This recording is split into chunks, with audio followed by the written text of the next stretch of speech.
Olá pessoal, bem-vindos ao nosso giro semanal sobre o mercado financeiro. Semana de susto na inflação. A nossa inflação oficial, medida pelo IPCA, veio com uma alta de 0,42% nesse mês de janeiro.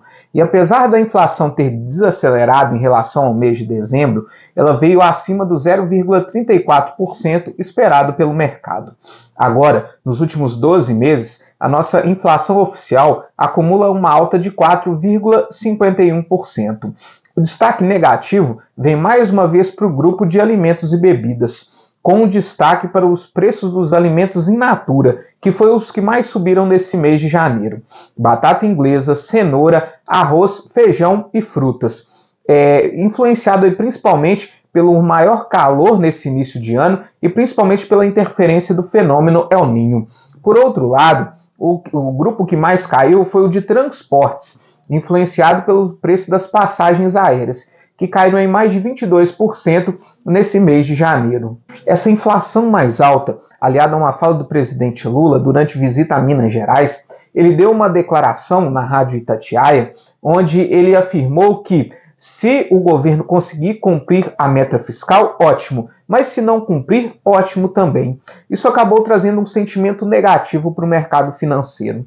Aliado a um sentimento externo das falas do presidente do Banco Central, Jerome Powell, juntamente com outros dirigentes do Banco Central norte-americano, que esfriaram um pouco os ânimos do mercado ao descartar uma queda de juros nos Estados Unidos já a partir do mês de março. Agora, a expectativa do mercado é que os juros lá comecem a cair só a partir de maio, acabou trazendo aí um sentimento negativo para os mercados, principalmente no início da semana.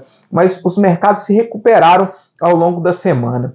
Aqui no Brasil, graças às falas do ministro da Fazenda, Fernando Haddad, que deu uma declaração de que a arrecadação de impostos do mês de janeiro surpreendeu pelo lado positivo e também disse que o governo vai sim cumprir a meta fiscal de déficit zero. Roberto Campos Neto também deu declarações essa semana de que o crescimento do Brasil vai surpreender esse ano e tem a expectativa aí de que o Brasil possa crescer até 2% no seu PIB. Apesar dele ter chamado a atenção aí para a questão das metas fiscais e também da inflação de serviços, que voltou a acelerar nesse mês de janeiro, essa fala de Campos Neto foi vista como muito positiva. Nós tivemos também a divulgação da ata do Copom, que ressaltou aí que a economia brasileira vem desacelerando, o que cria a expectativa do mercado de não só que o Brasil mantenha esse ciclo de corte de 0,5 ponto percentual, mas que possa em algum momento acelerar o corte da nossa taxa básica de juros. Outro ponto positivo foi a inflação ao consumidor da China, que veio com uma queda de 0,8% nesse mês de janeiro. A expectativa é de que, como a inflação na China está mais branda do que o esperado, é que o país asiático possa exportar essa inflação para outros países. Afinal de contas, a China é um importante exportador de produtos e também que possam haver novos estímulos econômicos por parte do país asiático. Aliás, o Banco Central chinês anunciou essa semana estímulos econômicos, principalmente dentro do mercado de ações. Os fundos estatais chineses vão começar aí a comprar ações do mercado para poder estimular a sua economia. O nosso Ibovespa encerra essa semana com alta de 0,66%, ajudado também aí por uma alta no preço do petróleo que subiu ao longo dessa semana. O dólar encerra com uma queda de 0,37%, cotado aos R$ 4,95. As bolsas internacionais também subiram bastante. O S&P 500 encerra com uma alta de 1,60%. A Nasdaq, que é a bolsa da tecnologia dos Estados Unidos, encerra com uma alta de 2,41%. Esse bom desempenho se deve principalmente às empresas ligadas à inteligência artificial, que apresentaram aí balanços corporativos melhores do que o esperado pelo mercado.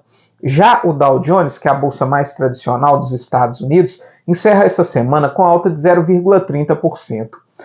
Na Europa, o Stoxx 600 também encerra em alta de 0,60%. No Brasil, nós tivemos ainda a divulgação das vendas do varejo de dezembro, que apresentaram uma queda de 1,3%.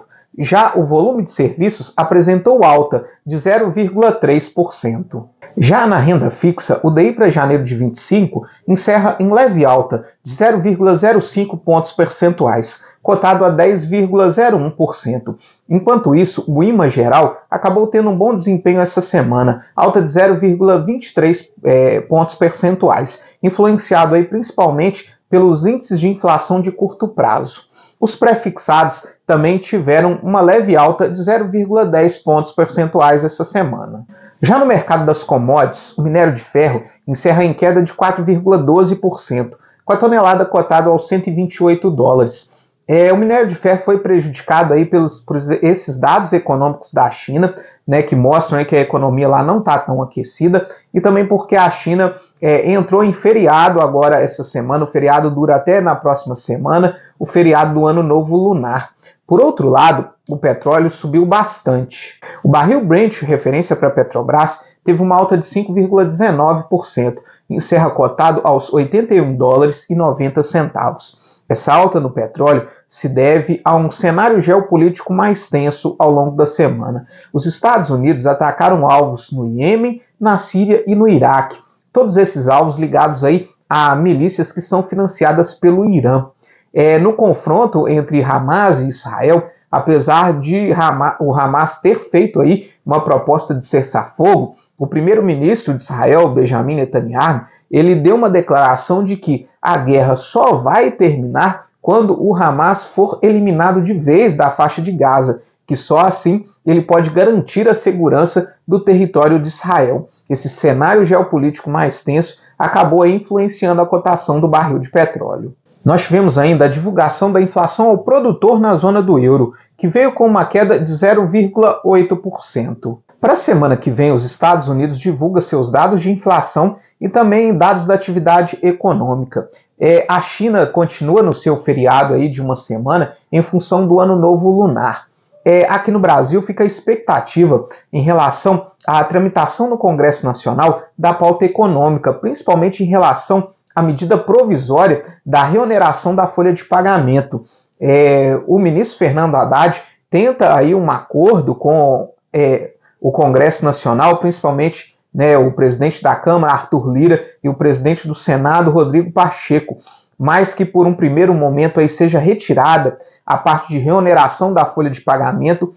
Ainda não se sabe o que vai ser feito em relação, por exemplo, ao programa de desoneração do setor de eventos, que também está incluído nessa MP, e a limitação dos créditos tributários, para saber se, de fato, esses dois outros projetos que também estão na mesma medida provisória, se eles vão continuar ou se vão ser retirados. E também em relação à reoneração da folha de pagamento, parece já haver um acordo aí para se mandar um projeto de lei em regime de urgência, para que o Congresso possa discutir isso aí com mais tempo, com mais calma. De qualquer forma, todas essas tramitações da pauta econômica são muito importantes em relação às contas públicas, já que o cenário fiscal ele vai ser o principal balizador aí da atividade econômica do Brasil nesse ano de 2024. Muito obrigado e até a próxima semana.